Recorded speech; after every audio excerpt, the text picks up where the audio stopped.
2020年，捷克参议院议长韦德奇伫台湾立法院演讲，讲我是台湾人。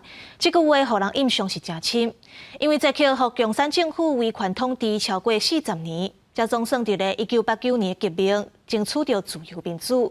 韦德奇表示，捷克是真了解无民主、无自由的痛苦，所以4年前伊讲家己是台湾人，伊毋捌后悔。来看台语台记者卢尚珠、柯炳哲伫捷克的专题报道。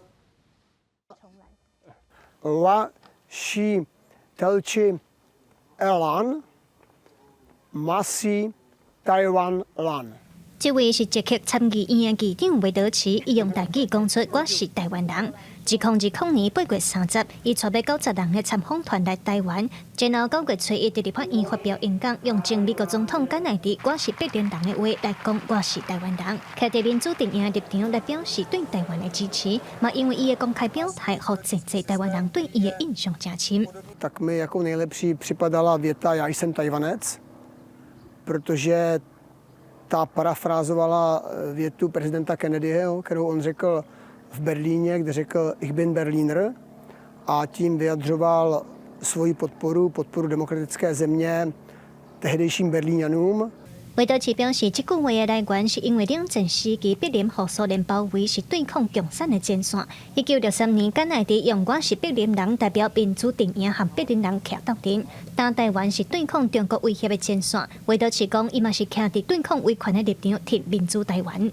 Vždycky, když děláte věci, které jsou kontroverzní, tak samozřejmě nějaké obavy máte. A myslím si, že není možné říkat, že nemáte strach, protože jedině, když máte strach a překonáte ho, tak se dá říct, že jste odvážný. 其实4年前，韦德奇要来台湾，当时的中国外交部长王毅捌公开呛声，伊含反对中国的势力付出沉重的代价，引起捷克和欧美国家的不满。韦德奇表示，虽然伫英国内伊嘛有感受到压力，不过伊认为支持民主是应该爱做的代志。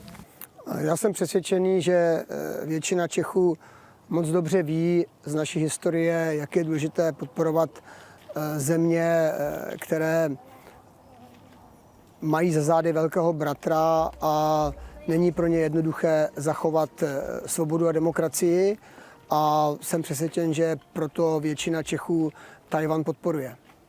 我是跳出人，嘛是台湾人。韦特奇议长讲，经过4年，伊有愿徛伫民主阵营立场挺台湾。虽然讲有一寡无共款的声音，但是伊认为捷克大部分的民众也是相挺的较侪。伊嘛祝福台湾伫咧未来会当有更较好的发展。